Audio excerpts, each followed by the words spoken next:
හයි අද මට බ්ලොග් එකක් කරන්න හිතුණා.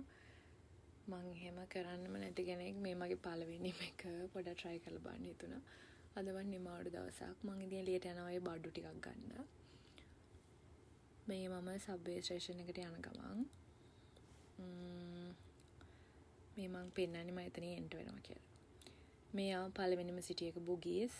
මේක මාරම ලස්සනයි. මම ඉන්සා වීඩියෝ එකක් ගත්තා. ඊට පස්සේ මං ගියා සෙෆෝරා එකට මගේ ෆවුන්ඩේෂන් එක ගන්න. මේ මෝල් එක ඇතුළ මේ යනවා ඉතින් මේ මම ඊට පස්සේ මම වොට්සන්ස් එකට ආවා මෙහෙ මේ මගේ සෙටෆිල් ක්ලෙන්ස් එක ගන්න. මම ඉතින් ওই වීඩියෝ එක කරන්නේ මම මේක හොයන ගමන් මුලින්ම මොක තිබ්බේ මේ ඉස්සර හරිය දැන් ඒක ප්ලේස් එක වෙනස් කරලා වෙන්නේ නැති. මම දැන් මේක හොය යන ගමන් මට අන්තිමට හම්බුණා ක්ලෙන්ස් එක. මම ඒකේ පොඩිම සයිස් එක ගත්තා. ඊට පස්සේ මම චාල්ස් ඇන්ඩ් කීත් එකට ගියා බෑග් එකක් බලන්න. ඇත්තට මේකේම ලස්සන ලොකු බෑග් කලෙක්ෂන් එකක් තිබ්බේ නැහැ. ඒ වුණාට මට එන්න වෙලාවකුත් නැහැ, දවසකුත් නැහැ. ඒ නිසා අර මට පොඩක් මේක හොඳයි කියලා හිතුණා ඒක ගත්තා. මේ මම ගත්ත බඩු මම පෙන්නන්නේ. ඊට පස්සේ මම ලැවෙන්ඩ් එකට ආවා. ඒකේ මම හරි ආසයි. ඕකේ තියෙන මිල්ක් ස්ටික් එකට. මම ඒකෙන් 3ක් ගත්තා. ඒව ගන්නවා. මේකේ බ්‍රෙඩ්ස් මාර රසයි.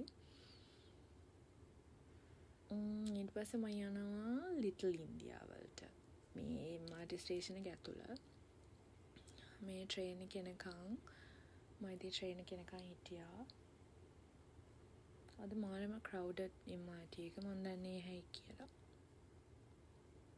ඊට පස්සේ මම බැස්සා ලිටල් ඉන්දියා වලින්. ඔය තමයි ලිටල් ඉන්දියා. ඊට පස්සේ මම මේ ඕල් චන්කි එකට ඕකේ තියෙනවා මේ චීස් සොසේජ් එකක්. මම ඒකට ආසයි. මම ඒක ගත්තා. ඊට මම ආවා කන්න. මේ තමයි මගේ පළවෙනිම මීල් එක.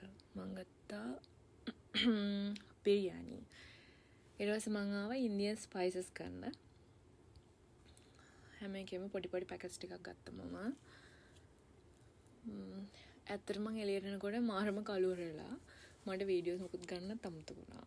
මේ මම බැහැලා ඊට පස්සේ මේ මං කොමාරි බඩු ගොඩක් හදේ තියන මට මාර මහන්සි මගේ මූණ බලන්න මේ ඇපාර්ට්මන්ට් එකට ආවා. බයි.